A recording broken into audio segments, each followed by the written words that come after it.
You know, they say patience is a virtue, but sometimes patience is just preparation for the perfect revenge. My name is Margaret Williams, I'm 58 years old, and what I'm about to tell you happened just 3 months ago. If you've ever been underestimated, disrespected, or made to feel small because of who you are, this story is for you. It was a Saturday evening in October, and my daughter-in-law Victoria was throwing what she called her annual autumn soiree. Victoria has always been particular about appearances, the kind of woman who judges a book by its price tag. From the moment my son Marcus brought her home 5 years ago, I knew we were going to have problems. The invitation came with a dress code, cocktail attire. I had plenty of beautiful dresses in my closet, but that evening, I chose something special.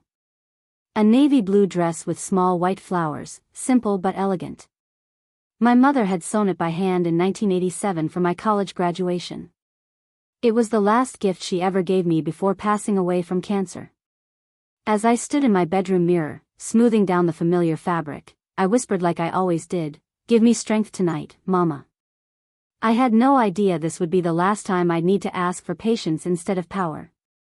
I arrived at 7:30, carrying expensive champagne and wearing my mother's dress with pride. The house was full of Victoria's usual crowd, real estate agents, lawyers, politicians, and their perfectly coiffed wives. These were people who measured success by house size, handbag brands, and country club memberships. Victoria greeted me with her practiced smile that never reached her eyes. "Oh, Margaret," she said, voice dripping false sweetness, "you made it. How lovely." I could see her scanning my dress, that fake smile faltering. She was wearing a designer cocktail dress that probably cost more than most people's rent. "Thank you for inviting me," I said simply. "Congratulations on another successful year." She took my champagne without really looking, already dismissing me. But I was used to this treatment. I found Marcus near the bar, looking handsome but tired in ways that worried me. "Mom," he said, giving me a genuine hug. "I'm so glad you came. You look beautiful." We chatted about work and the kids. 8-year-old Tyler and 6-year-old Emma were upstairs with a babysitter. But I could see stress lines around his eyes, the way he kept checking his phone. As the evening wore on, I mostly kept to myself, nursing wine and watching social dynamics play out. Victoria was in her element, flitting between groups, name-dropping and networking with intensity. Her laugh was too loud, her gestures too dramatic, but her guests seemed to eat it up. I was standing near the window when I heard Victoria's voice rise above conversation. She was talking to women near the fireplace, and something in her tone made me turn around. "I mean, honestly, some people just don't understand the importance of presentation," she was saying. "Image is everything in this business, and if you can't be bothered to dress appropriately." Sarah Pemberton, a banker's wife, leaned in. "Who are you talking about, Victoria?" That's when Victoria's eyes found mine across the room. That's when she delivered the words that would lead to her downfall. "Well, take Margaret over there, for example," she said, voice carrying as conversations quieted. "Bless her heart, she tries, but showing up to a cocktail party in what looks like a house dress from the thrift store. It's just embarrassing, really." The room went dead silent. Every eye turned to me in my mother's carefully crafted dress.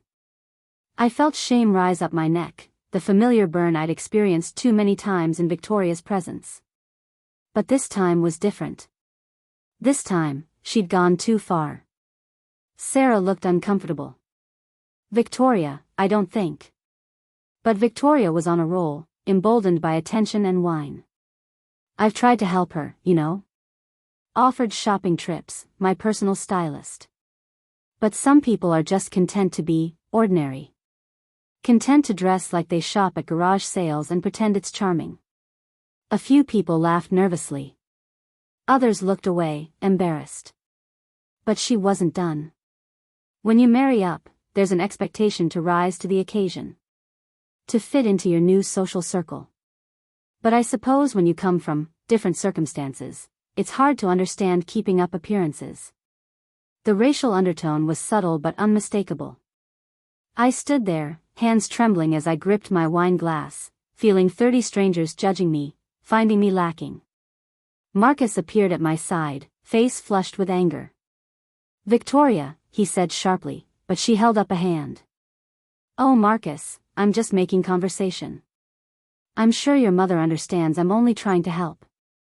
Then she looked directly at me with cold blue eyes and delivered the final blow.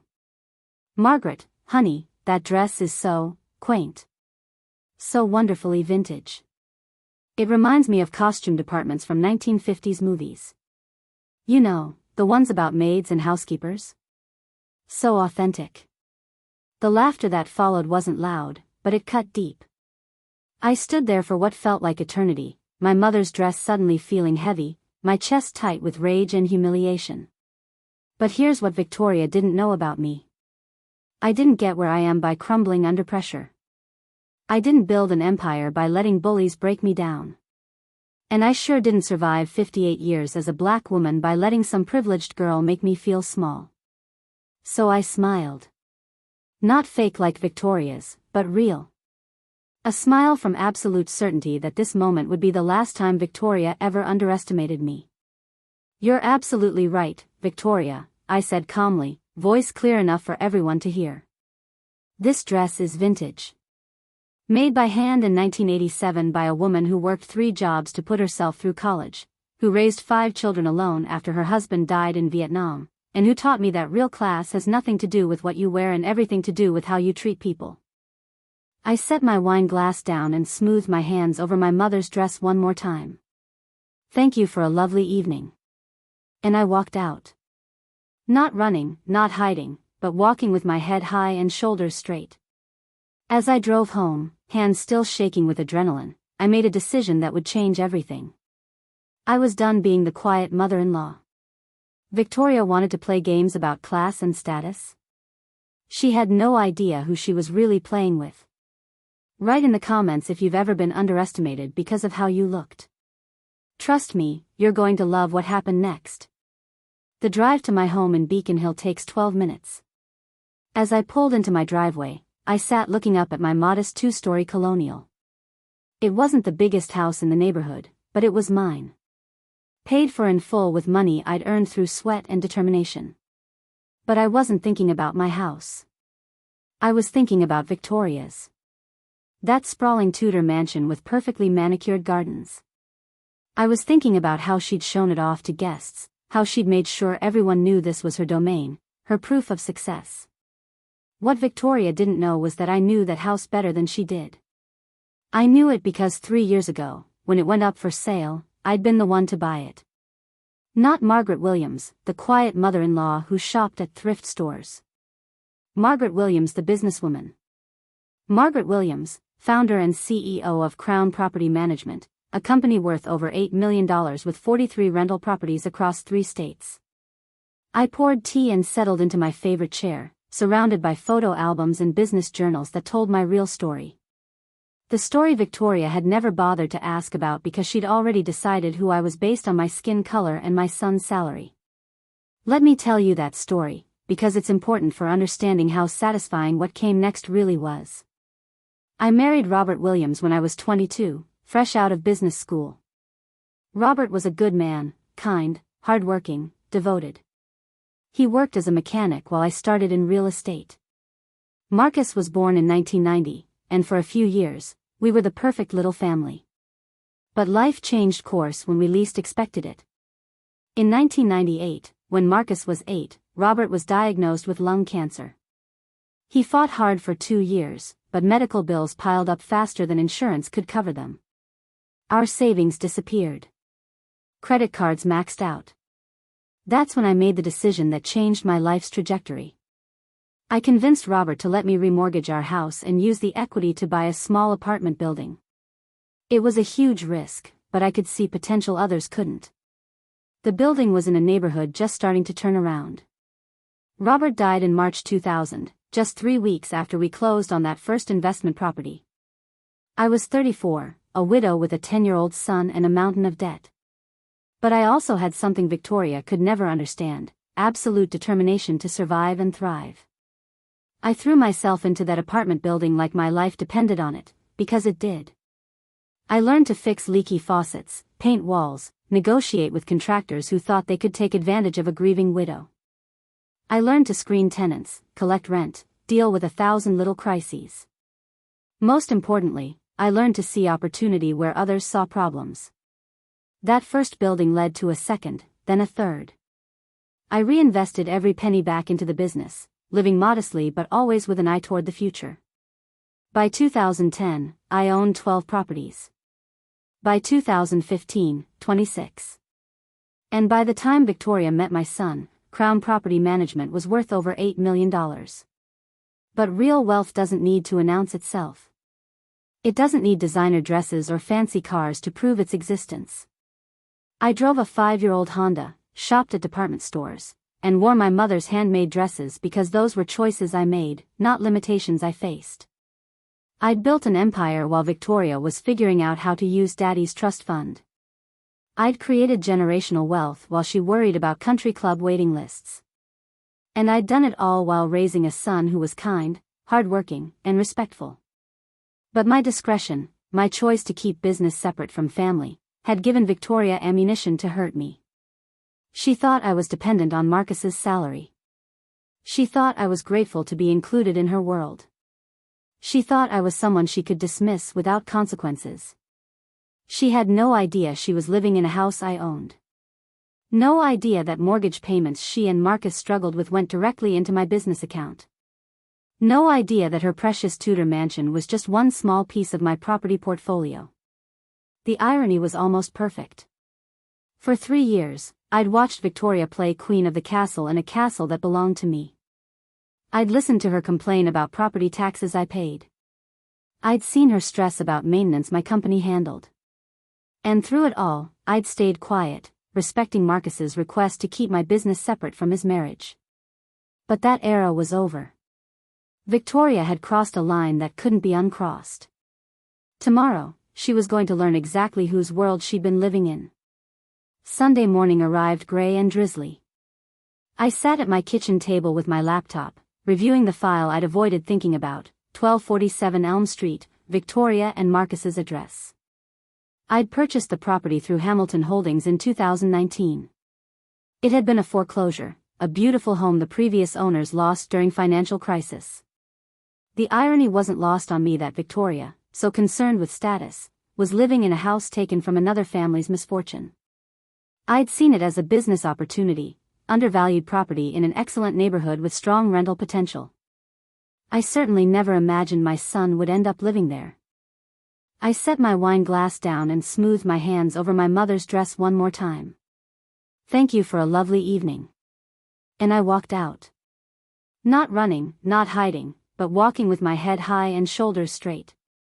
As I drove home, hands still shaking with adrenaline, I made a decision that would change everything. I was done being the quiet mother-in-law. Victoria wanted to play games about class and status. She had no idea who she was really playing with. Write in the comments if you've ever been underestimated because of how you looked. Trust me, you're going to love what happened next. The drive to my home in Beacon Hill takes 12 minutes. As I pulled into my driveway, I sat looking up at my modest 2-story colonial. It wasn't the biggest house in the neighborhood, but it was mine. Paid for in full with money I'd earned through sweat and determination. But I wasn't thinking about my house. I was thinking about Victoria's. That sprawling Tudor mansion with perfectly manicured gardens. I was thinking about how she'd shown it off to guests, how she'd made sure everyone knew this was her domain, her proof of success. What Victoria didn't know was that I knew that house better than she did. I knew it because 3 years ago, when it went up for sale, I'd been the one to buy it.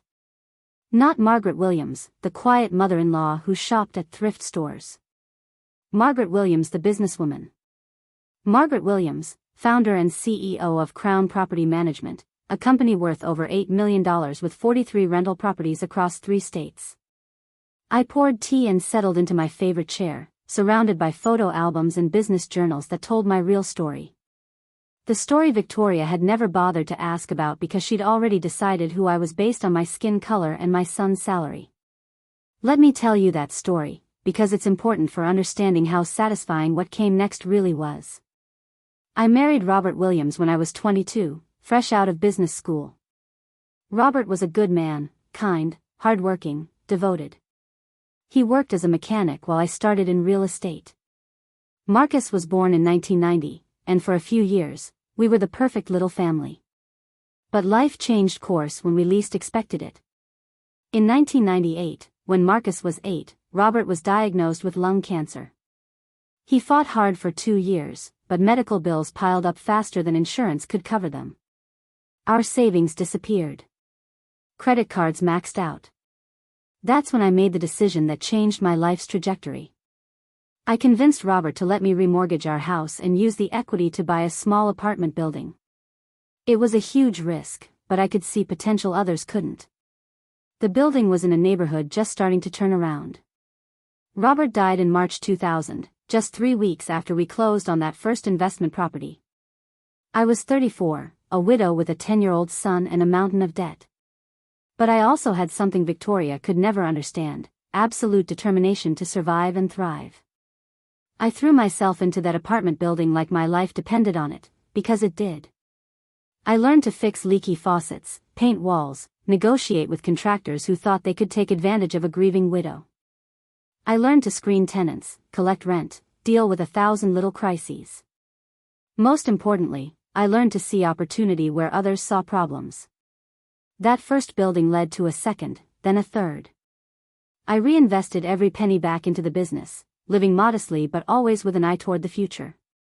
By 2010, I owned 12 properties. By 2015, 26. And by the time Victoria met my son, Crown Property Management was worth over $8 million. But real wealth doesn't need to announce itself. It doesn't need designer dresses or fancy cars to prove its existence. I drove a 5-year-old Honda, shopped at department stores, and wore my mother's handmade dresses because those were choices I made, not limitations I faced. I'd built an empire while Victoria was figuring out how to use Daddy's trust fund. I'd created generational wealth while she worried about country club waiting lists. And I'd done it all while raising a son who was kind, hardworking, and respectful. But my discretion, my choice to keep business separate from family, had given Victoria ammunition to hurt me. She thought I was dependent on Marcus's salary. She thought I was grateful to be included in her world. She thought I was someone she could dismiss without consequences. She had no idea she was living in a house I owned. No idea that mortgage payments she and Marcus struggled with went directly into my business account. No idea that her precious Tudor mansion was just one small piece of my property portfolio. The irony was almost perfect. For 3 years, I'd watched Victoria play queen of the castle in a castle that belonged to me. I'd listened to her complain about property taxes I paid. I'd seen her stress about maintenance my company handled. And through it all, I'd stayed quiet, respecting Marcus's request to keep my business separate from his marriage. But that era was over. Victoria had crossed a line that couldn't be uncrossed. Tomorrow, she was going to learn exactly whose world she'd been living in. Sunday morning arrived gray and drizzly. I sat at my kitchen table with my laptop, reviewing the file I'd avoided thinking about, 1247 Elm Street, Victoria and Marcus's address.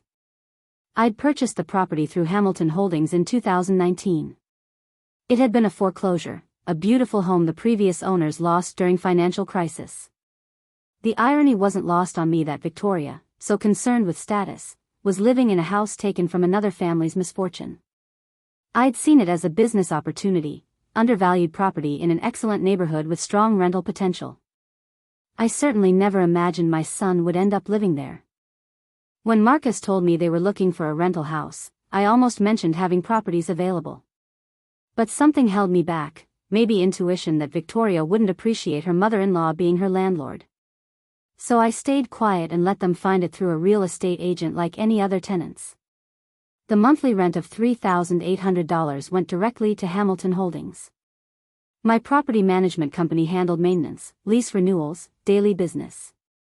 Marcus and Victoria had no idea they were essentially paying my mortgage, funding my retirement, contributing to the empire I'd built from nothing. For 3 years, this arrangement worked perfectly. They had a beautiful home in an exclusive neighborhood. I had reliable tenants who took care of my investment. Everyone was happy. But scrolling through rental history that morning, I noticed something troubling. The last 2 mortgage payments had been late. And maintenance requests showed a pattern of deferred upkeep suggesting money was getting tight. I needed to have a conversation with my son.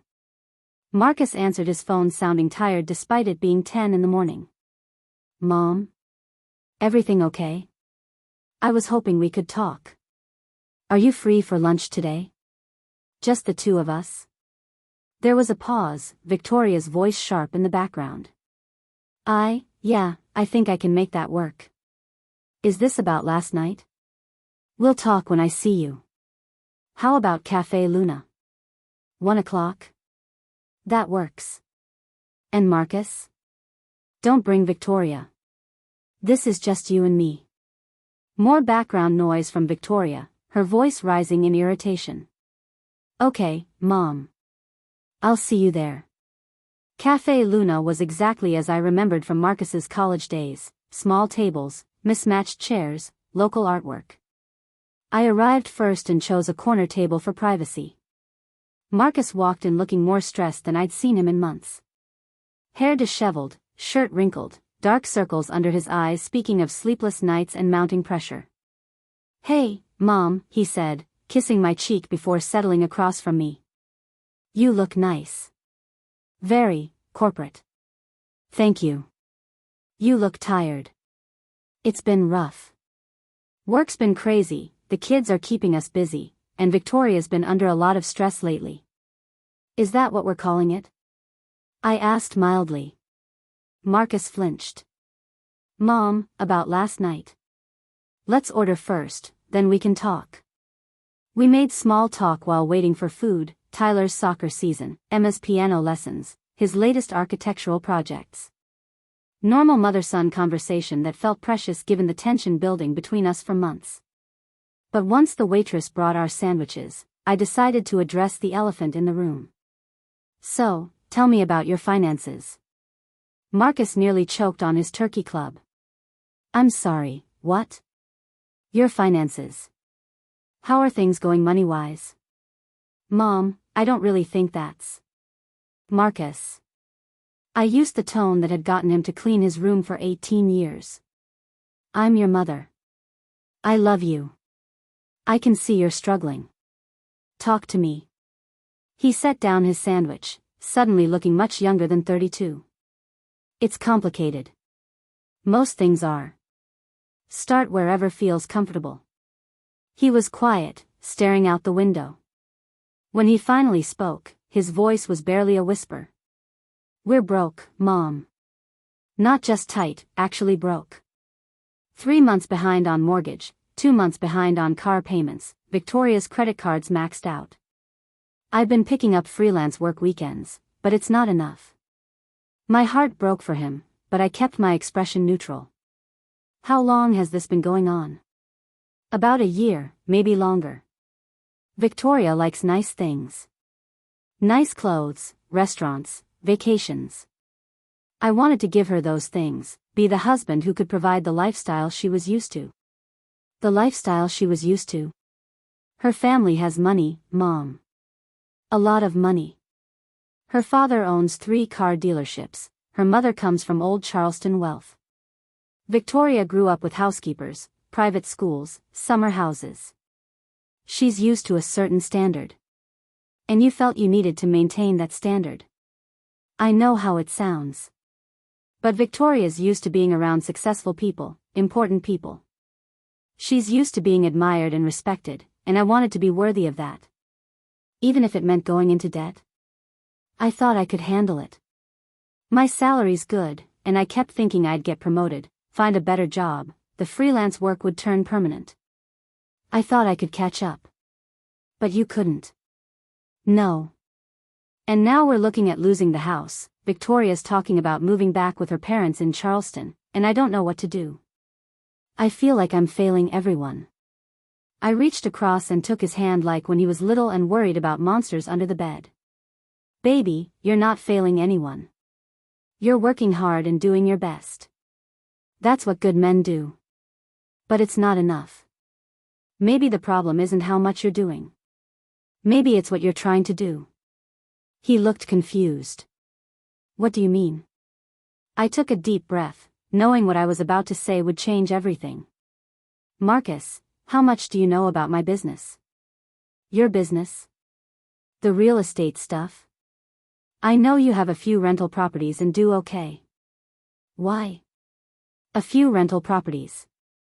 I almost smiled. What if I told you Crown Property Management is worth $8 million and growing every year? Marcus stared like I'd spoken a foreign language. I'm sorry, what?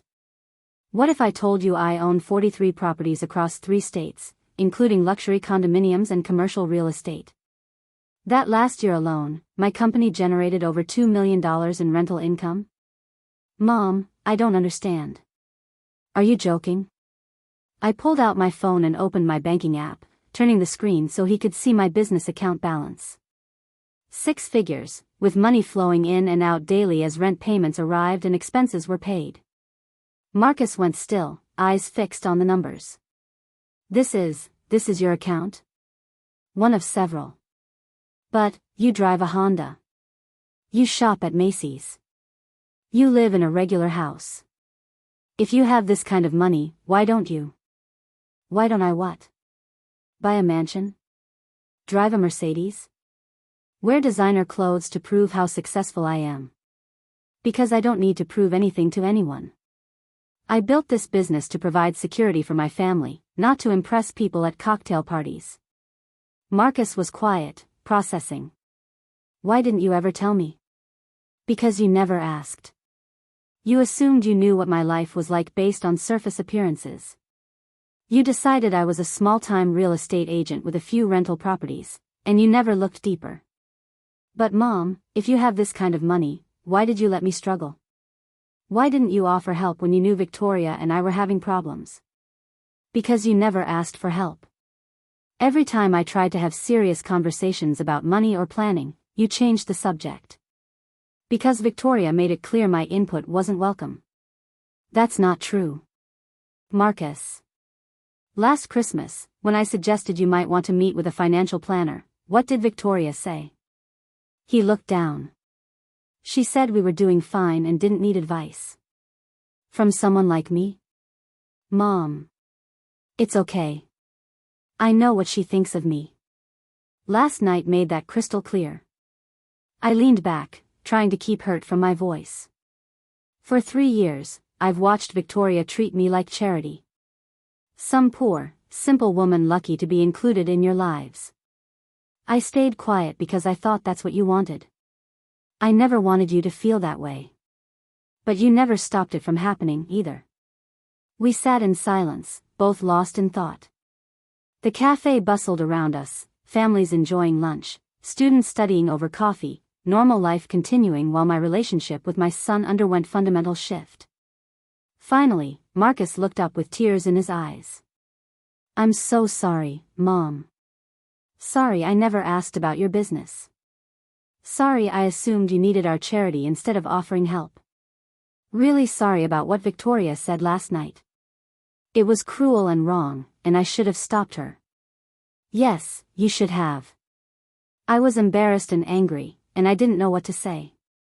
But that's not an excuse. You're my mother, and you deserved better from both of us. I nodded, accepting his apology but not quite ready to let him off completely. What happens now, Marcus? What changes? Everything. I need to have a serious conversation with Victoria about respect and boundaries. I need to figure out how to fix our financial situation without compromising our dignity. And I need to start treating you like the successful businesswoman you are instead of someone who needs our protection. And Victoria? Do you think she'll be receptive to changes? Marcus was quiet. I don't know. Victoria has very fixed ideas about how the world should work, about who belongs where. Learning you're more successful than we are, it's going to challenge everything she believes about herself, about us, about our place in the world. That sounds like a good thing. Maybe. Or maybe it'll make things worse. He looked desperate. Mom, I know I don't have the right to ask after everything, but I need help. Not money necessarily, but guidance. Advice. I need to know how to get out of this hole without destroying my marriage or family.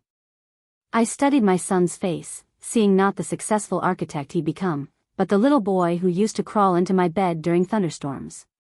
Despite everything, despite years of distance and misunderstandings, despite Victoria's cruelty and his willful blindness, he was still my child. Still the most important thing in my world. I'll help you, I said simply. But there are conditions. Anything. First, complete financial transparency. I need to see all debts, assets, income sources. Everything. Done. Second, Victoria apologizes to me. Not some fake, forced apology, but real acknowledgement that what she did was wrong. Marcus winced. I'll talk to her. Third, you both start treating me like a member of this family instead of an unwelcome guest. That means honest communication, respectful behavior, and equal access to my grandchildren. Of course. And fourth. I paused, knowing this would be hardest to accept. You're going to learn exactly how much I've been involved in your lives all along. All of it, Marcus. Even the parts you might not want to know. His expression grew wary. What do you mean? I signaled for the check, then looked my son directly in the eyes. I mean you're going to find out whose signature is on the deed to your house. And Victoria's going to find out that the woman she humiliated last night for wearing a thrift store dress owns the roof over her head. Marcus went pale. Mom, please tell me you're not saying what I think you're saying. 1247 Elm Street. Hamilton Holdings LLC. I bought it in 2019 as an investment property. I placed $30 on the table and stood up. You've been my tenants for 3 years, baby. And according to my property manager, you're behind on your rent. I walked out of Cafe Luna leaving my son sitting at that corner table, staring after me with his mouth open and his world completely upside down. My phone rang before I reached my car. Marcus, calling from the parking lot. Mom, please tell me this is some kind of joke. Please tell me you don't actually own our house. I own a lot of houses, baby. Yours just happens to be one of them. But why? Why didn't you tell us? Why did you let us struggle when you could have just what? Given you a free place? Enabled Victoria to spend even more money you didn't have? Let you think you were independent when you were actually living off charity? I unlocked my car. Would that have been better for your marriage? Long pause. I don't know. Maybe. I don't know anything anymore. Marcus, when you rented that house, you went through a real estate agent like any other tenant. You filled out an application, provided references, went through credit check. The only difference was that my company owned the property instead of some stranger. You've been paying fair market rent for a beautiful home. That's not charity, that's business. But you could have told us. I could have done many things. But you're a grown man with a family, and you wanted to make your own way. I respected that, even when I could see you making mistakes. Another pause. What happens now? Now you go home and have a conversation with your wife.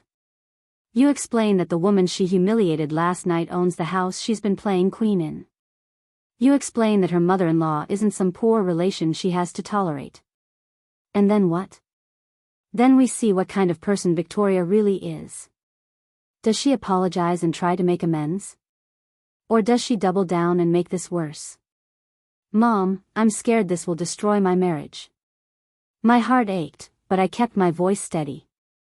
If learning the truth about your mother destroys your marriage, then maybe it wasn't as strong as you thought. That's not fair. Fair? Was it fair when Victoria compared me to a maid in front of 30 strangers? Was it fair when she made me feel ashamed of wearing a dress my mother made with her own hands? No. It wasn't fair. And I promise, Mom, I'm going to make this right. I hope so, baby. But understand, I'm done being the family secret. I'm done pretending to be less than I am to protect Victoria's feelings. From now on, she deals with the real me. After hanging up, I spent the afternoon doing what I should have done months ago, reviewing the complete financial picture of 1247 Elm Street. What I found was concerning. Marcus and Victoria were 3 months behind on rent, owing $11,400. But more troubling were maintenance requests that had been submitted then cancelled over the past year. A leaky roof, cancelled. HVAC maintenance, cancelled. Professional carpet cleaning after Tyler's birthday party, cancelled. They were deferring basic upkeep because they couldn't afford it, which meant my investment property was deteriorating while they struggled to keep up appearances elsewhere. It was exactly the kind of false economy that drives people deeper into debt. I pulled up Victoria's social media accounts, something I'd avoided for years out of respect. What I saw made my blood boil again. Photos from expensive restaurants, designer shopping trips, spa days with girlfriends. Just last month, she'd posted pictures from a luxury resort weekend, caption reading, "Sometimes you need to treat yourself." #blessed #living my best life. Living her best life on money they didn't have, while my property fell into disrepair and my son worked himself into exhaustion trying to keep up. The hypocrisy was staggering. My phone rang around 6. Unknown number, but I recognized Victoria's voice immediately. "Margaret?" "It's Victoria. We need to talk." Her tone was different, less confident, more cautious. Good. She was starting to understand the game had changed. "Hello, Victoria. I wondered when I'd hear from you. Marcus told me about the house situation. I think there might be some misunderstanding." "What kind of misunderstanding?" "Well, I mean, you can't possibly actually own our house. That would mean you've been lying to us for years. Pretending to be someone you're not. Letting us struggle when you could have helped all along." I had to admire her audacity. Even faced with irrefutable evidence that she'd completely misjudged me, Victoria was trying to make me the villain. "I haven't been pretending to be anyone, Victoria. I've been exactly who I've always been, a businesswoman who built success through hard work and smart investments. The only pretending has been you pretending I was beneath your notice."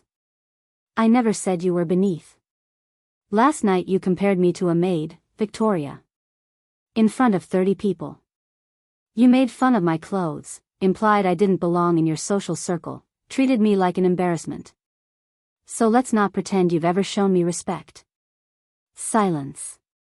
When Victoria spoke again, her voice was smaller. "I want to see the paperwork. I want proof you actually own our house." "Of course you do. Come by tomorrow at 7 o'clock. Bring Marcus. We'll go over all documentation together.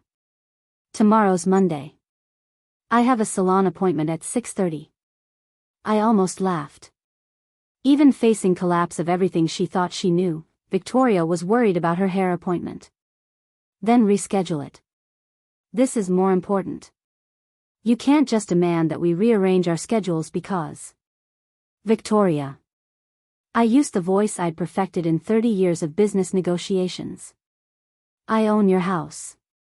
You're 3 months behind on rent. You owe me $11,400.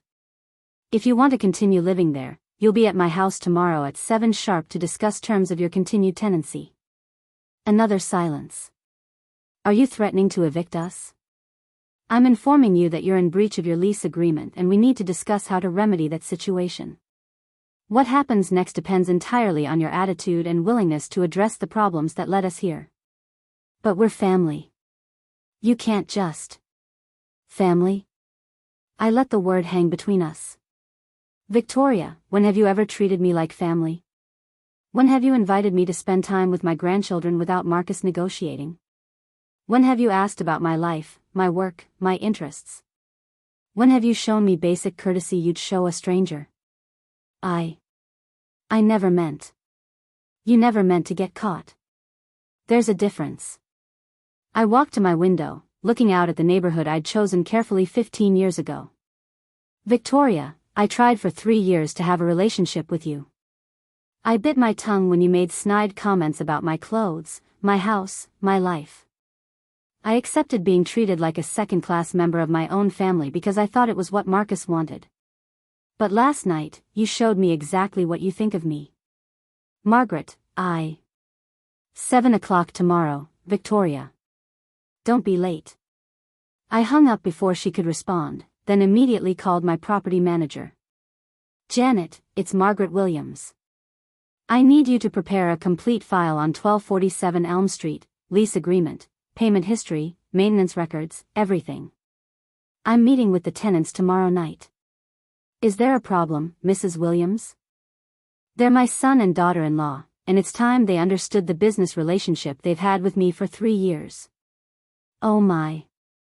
Do you want me to prepare eviction paperwork? Not yet. But have the forms ready, just in case tomorrow doesn't go well. Monday evening arrived with crisp autumn air. The doorbell rang at exactly 7 o'clock. I opened the door to find Marcus and Victoria on my porch, both looking uncomfortable. Marcus wore a suit like this was a formal business meeting, which I suppose it was. Victoria was dressed casually, but her makeup was flawless. Even facing crisis, she couldn't help projecting success and sophistication. Come in, I said simply. They followed me to my living room, where I'd arranged 3 chairs around the coffee table. Property files were stacked neatly in the center, along with legal pad and pen. Everything reinforced that this was business, not family chat. Can I offer anything to drink? I'm fine, Victoria said quickly, eyes scanning the room as if seeing it for the first time. Maybe she was. In 3 years, she'd never shown interest in my home. Water would be great, Mom, Marcus said, settling into a chair and looking around with new awareness. I brought him water and took my seat, then opened the first file. Before we begin, I want to establish ground rules. This is a business meeting to discuss the business relationship between Crown Property Management and tenants at 1247 Elm Street. While we're all family, that doesn't change legal and financial obligations outlined in your lease agreement. Victoria started to speak, but I held up my hand. I'll be presenting information about the property, lease terms, and current account status. You'll have opportunities for questions and comments, but let me finish explaining each section before interrupting. Clear? Marcus nodded. Victoria looked like she wanted to argue but nodded as well. Good. I opened the first file and pulled out a document that made Victoria's face go pale. This is the deed to 1247 Elm Street, purchased by Hamilton Holdings LLC on March 15, 2019. Hamilton Holdings is a subsidiary of Crown Property Management, owned entirely by me. I passed the deed across the table. Marcus took it with trembling hands, scanning the legal language until he found my signature. Victoria leaned over to read it as well, and I watched reality hit her like a physical blow. The purchase price was $485,000, below market value because the property was a foreclosure. I invested an additional $35,000 in renovations before putting it on the rental market. But Victoria's voice was barely a whisper. We found this house through a real estate agent. We went through normal application process. We never dealt with you directly. Correct. All my rental properties are managed through professional property management companies to maintain clear boundaries between business and personal relationships. You applied to rent like any other tenants, and were approved based on credit history and income verification. I pulled out another document, their original lease agreement. Your initial lease was 12 months at $3,800 per month, with standard terms for security deposits, maintenance responsibilities, and renewal options. You've renewed twice, most recently in March. Marcus was studying documents with focused intensity of someone trying to understand how his world had been turned upside down. Mom, this whole time, for 3 years, we've been paying rent to you? You've been paying rent to my property management company, which forwards those payments to my business accounts, yes. But why? Victoria's voice was stronger now, and I could hear anger building. Why didn't you tell us? Why did you let us struggle with payments when you could have just given us a break? I looked at her calmly. Victoria, when you applied to rent this property, were you hoping to get special treatment because you were dating my son? Well, no, but when you signed the lease agreement, were you expecting to pay below market rent because of our family relationship? Of course not, but that was before. Before what? Before you decided I was someone you could dismiss and disrespect? Before you decided I wasn't worth treating with basic courtesy? That's not. I never said you weren't worth. Victoria. I opened the second file and pulled out printouts of her social media posts from the past year. These are photos you posted online over the past 12 months. Vacation photos, shopping trips, spa days, expensive restaurants. According to these posts, you spent approximately $8,000 on a long weekend in Napa Valley in July. That same month, you canceled a repair request for the leaking roof on my property because you said you couldn't afford the $1,200 cost. She stared at the photos like evidence of some forgotten crime. That's different. That was a special occasion. Marcus got a bonus at work, and we decided to celebrate. With money you should have been using to pay rent and maintain the property you're living in? We were planning to catch up on the rent. We just needed more time. Victoria, you're not a little behind on rent. You're 3 months and 12 days behind, owing $11,400. That's not a minor cash flow problem, that's a pattern of financial irresponsibility. Marcus spoke for the first time since seeing the documents. Mom, I know we've been struggling to keep up. I've been working extra hours, taking freelance projects, trying to get caught up. But if you've known we were behind all along, why didn't you say something sooner? Because I was hoping you'd handle it like responsible adults. I was hoping you'd communicate with the property management company about your difficulties and work out a payment plan. I was hoping you'd prioritize your housing costs over luxury vacations and designer handbags. I pulled out maintenance reports and spread them across the table. Instead, you've been deferring essential repairs while my property deteriorates. The roof leak first reported 8 months ago. It's gotten worse, and now there's water damage to the ceiling in 2 rooms. The HVAC system that needed routine maintenance? It's operating at reduced efficiency, costing more to run and increasing the risk of complete breakdown. Victoria was studying the social media printouts with growing horror, probably realizing for the first time how her spending choices looked when laid out in black and white. I didn't realize. I mean, we weren't thinking about it that way. You weren't thinking at all. You were living beyond your means and expecting someone else to deal with the consequences. I gathered up the maintenance reports. Do you have any idea what it costs to repair water damage, Victoria? Do you know what happens to property values when essential maintenance is deferred? No, I don't know anything about that stuff. That's Marcus's responsibility. I looked at my son, who was staring at his hands like he wished he could disappear. Is it, Marcus? Is maintaining the property where your family lives entirely your responsibility? I thought it was. I thought that's what being the man of the house meant. Being the man of the house means making responsible decisions together with your partner. It means communicating about problems before they become crises. It means prioritizing necessities over luxuries. I leaned forward slightly. Marcus, do you remember what I taught you about money when you were growing up? That money is a tool, not a goal. That you should live below your means so you can handle emergencies. That debt is dangerous unless it's used to build assets. And what have you been doing for the past year? His voice was barely audible. Living above our means. Using credit to maintain a lifestyle we can't afford. Treating debt like it's just part of normal life.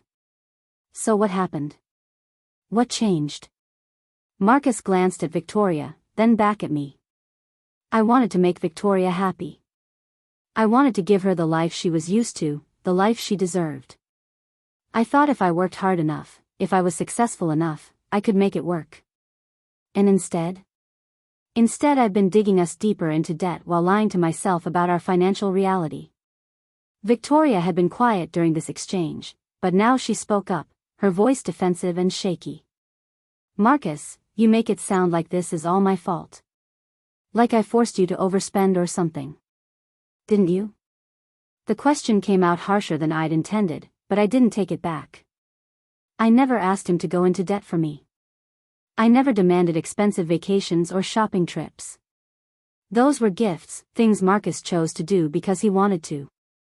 And when he chose to do those things instead of paying rent on time, did you object? Did you suggest that maybe a weekend in Napa wasn't as important as keeping a roof over your children's heads? Victoria's face flushed red. That's not fair. I'm not responsible for managing our household budget. That's Marcus's job. Really? You don't think you have any responsibility for financial decisions that affect your family? I work part-time at a boutique, Margaret. I don't make enough money to cover our major expenses. Marcus is the primary breadwinner, so he makes the financial decisions. I stared at her in amazement. Victoria, you're 30 years old with 2 children and a college education. Are you seriously telling me that you've never taken any responsibility for your family's financial planning? That's not how our marriage works. How does your marriage work? Marcus handles the money and the business stuff. I handle the house and the kids and the social obligations. The social obligations that include expensive parties, designer clothes, and luxury vacations? Those things are important for Marcus's career. Image matters in his profession. We have to maintain certain standards. I couldn't help myself, I laughed. Not a kind laugh, but the sound of someone who just heard something so absurd that laughter was the only possible response.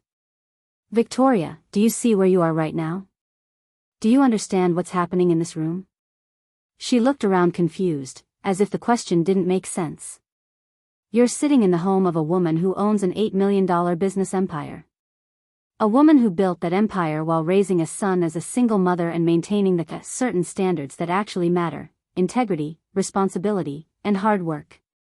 I stood up and walked to my bookshelf, pulling down a photo of myself at a real estate industry award ceremony. This is me accepting an award for Businesswoman of the Year from the State Real Estate Association. This is me being honored for my company's community development work. This is me being recognized by people who understand what real success looks like. I handed her the photo. I'm wearing a $150 dress from Macy's in this picture, Victoria. Because I know that success isn't about designer labels or expensive accessories. Success is about building something lasting, something meaningful, something that creates value for other people. Victoria stared at the photo, and I could see her struggling to reconcile the successful businesswoman in the image with the quiet, unassuming mother-in-law she'd been dismissing for 3 years. But why didn't you ever tell us about your business? Why did you let us think you were just what, Victoria? Just a regular person? Just someone who wasn't worth your attention or respect? I sat back down and looked at both of them. I kept my business life separate from my family life because I wanted our relationship to be based on who we are as people, not on what I can do for you financially. I wanted you to accept me as Marcus's mother because you cared about making him happy, not because you thought I might be useful to you. That's not fair, Victoria protested. I do care about making Marcus happy. Do you? Because for 3 years, you've made it clear that his mother was an embarrassment to you. You've excluded me from family activities, criticized my lifestyle choices, and made me feel unwelcome in my own son's life. How exactly does that make Marcus happy? Marcus spoke up before Victoria could respond. It doesn't, Mom. It's been tearing me apart, actually. Trying to keep you happy while also keeping Victoria happy, feeling like I had to choose between my wife and my mother. You never had to choose, baby. You just had to expect both of us to treat each other with respect. I know that now. I should have seen it sooner, should have stood up for you instead of making excuses for behavior that I knew was wrong. Victoria looked back and forth between us, and I could see her finally beginning to understand the gravity of the situation. So what happens now? Are you going to evict us? Take our home away because I hurt your feelings? Victoria, this isn't about hurt feelings. This is about a business relationship that you've been treating like a game. I opened the third file and pulled out the eviction forms that Janet had prepared. These are eviction papers. I could file them tomorrow morning, and you'd have 30 days to vacate the property. She went white as a sheet. You wouldn't. We're family. You can't just. I can, and if you continue to act like I owe you special treatment because we're related, I will. I set the papers aside without signing them. But I don't want to evict you. I want to help you get back on track and build a relationship based on mutual respect and understanding. What would that look like? Marcus asked. First, you catch up on the back rent. All of it, within the next 30 days. Victoria started to protest, but I held up my hand to silence her. Second, you establish a payment schedule for ongoing rent that you can actually stick to. No more late payments, no more excuses, no more treating my property like charity housing. But Margaret, we can't afford. Third, I continued, ignoring Victoria's interruption, you take responsibility for the deferred maintenance. The roof repair, the HVAC service, the carpet cleaning, all of it needs to be done within the next 2 weeks. That's going to cost thousands of dollars that we don't have, Marcus said quietly. Which brings us to the fourth condition. Victoria, you're going to get a real job. Not part-time boutique work that's really just an excuse to shop with a discount. A real job that contributes meaningfully to your family's income. I have children to take care of. I can't just. You can, and you will. Tyler is 8 years old and in school full-time. Emma is 6 and in kindergarten. There's no reason you can't work at least 30 hours a week while they're in school. But what about school holidays? What about sick days? What about all the activities and appointments, Anne? What about them? Millions of working mothers manage to balance career and family responsibilities. You're not special, Victoria. You're not entitled to a life of leisure while your husband works himself into the ground trying to support your spending habits. The room went silent except for the sound of Victoria's shallow breathing. I could see her processing what I just said, probably realizing for the first time that someone was going to hold her accountable for her choices. And the fifth condition, I said, my voice softening slightly, is that you apologize. Not to me, necessarily, though that would be appreciated. But to Marcus, for putting him in an impossible situation. To your children, for creating financial instability in their home. And to yourself, for wasting 3 years on resentment and jealousy instead of building something positive. Marcus was nodding slowly, as if everything I'd said made perfect sense to him. But Victoria looked like I'd just asked her to swim across the ocean. Margaret, I don't know if I can do all of that, Victoria said finally, her voice barely above a whisper. Then you have a choice to make, I replied calmly. You can step up, take responsibility for your family's situation, and work with me to create a better future for everyone. Or you can continue to act like a spoiled child who thinks the world owes her something, in which case you'll need to find somewhere else to live. That's not a choice. That's an ultimatum. You're absolutely right. It is an ultimatum. Because for 3 years, I've been patient. I've been understanding. I've made excuses for your behavior and pretended not to notice when you treated me like I was invisible. But that ends now. I stood up and walked to the window, looking out at my quiet neighborhood where families were settling in for the evening, helping children with homework, preparing dinner, living the kind of ordinary, stable life that Victoria seemed to think was beneath her. You want to know why I never told you about my business success? I said without turning around. Because I was hoping that someday, you'd be curious enough about me as a person to ask. I was hoping that eventually, you'd see past your own prejudices and realize that there might be more to your mother-in-law than met the eye. I turned back to face them both. But you never asked, Victoria. In 3 years, you never once asked me about my work, my interests, my dreams, or my experiences. You decided who I was based on how I looked and where I lived, and you never bothered to look deeper. I didn't think. No, you didn't think. You assumed. You assumed that a black woman my age who drove an older car and shopped at department stores couldn't possibly have anything interesting or valuable to offer. You assumed that your expensive tastes and social connections made you superior to someone who chose substance over style. Victoria's eyes filled with tears, but I wasn't finished yet. Do you know what I was doing while you were posting pictures from your Napa Valley vacation? I was negotiating the purchase of a 20-unit apartment complex that will provide affordable housing for families who work hard but don't make enough money to live in neighborhoods like yours. Do you know what I was doing while you were getting your nails done at the spa? I was mentoring young women who are trying to start their own businesses, sharing the lessons I learned building mine from nothing. I sat back down and looked directly into Victoria's eyes. I've spent the last 24 years of my life building something meaningful, something that creates value for other people and provides security for my family. What have you been building, Victoria? The question hung in the air like a challenge. Victoria opened her mouth to answer, then closed it again, unable to come up with a response that didn't sound shallow or defensive. Marcus broke the silence. Mom, I owe you an apology.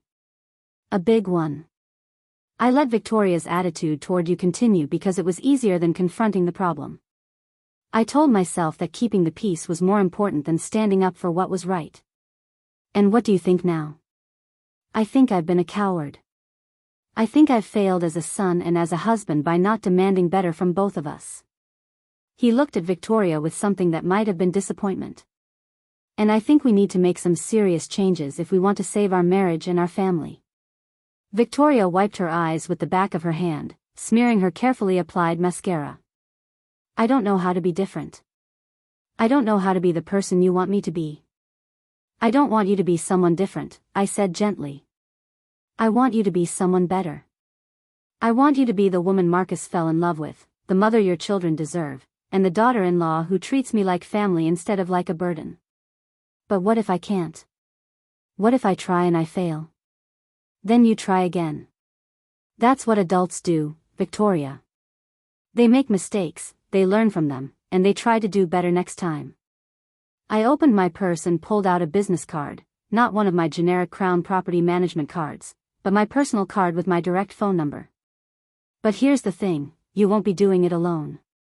If you're serious about making changes, if you're genuinely committed to building a better relationship with me and a healthier life for your family, then I'm here to help. She took the card with trembling fingers. What kind of help? Financial counseling. Career guidance. Parenting advice. Whatever you need to get your life back on track. I leaned forward slightly.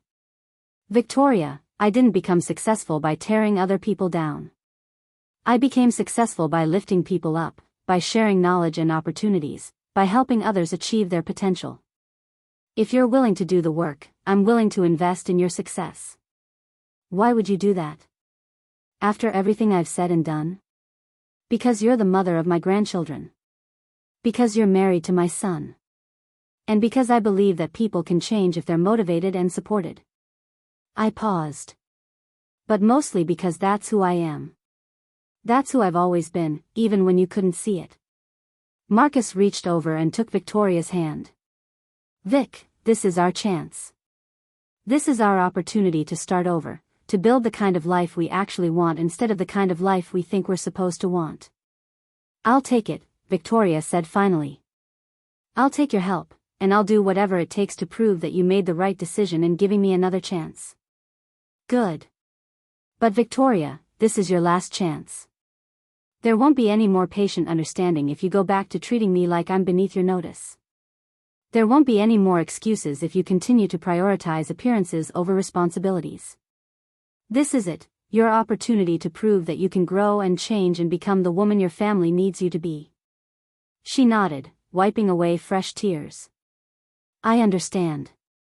As I walked them to the door that evening, Victoria stopped and turned to face me. Margaret, I know I don't deserve this. I know I've been difficult. But I want you to know that I'm grateful. Really grateful. Don't be grateful yet. Be successful. Show me that my faith in you isn't misplaced. I will. I promise I will. As they walked to their car, I stood on my porch watching them go. Marcus had his arm around Victoria's shoulders, and they were talking quietly, probably processing everything that had happened.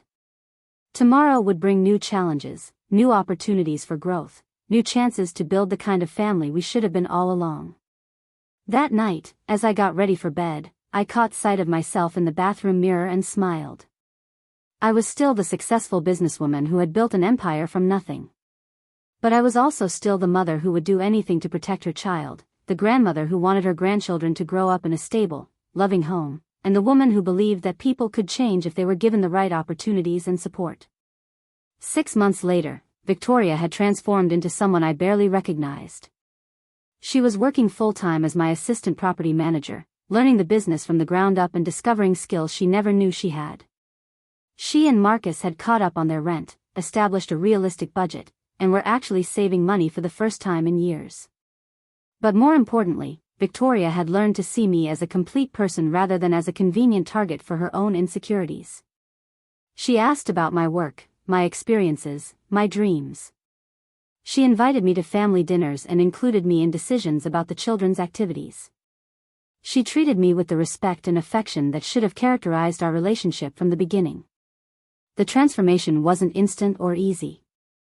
There were setbacks, arguments, moments when old patterns reasserted themselves. But Victoria was committed to change, and I was committed to supporting her growth. Write in the comments if this story resonated with you, if you've ever experienced being underestimated or if you've learned to see past your first impressions of someone. Remember to subscribe for more stories about resilience, transformation, and the power of choosing grace over grudges.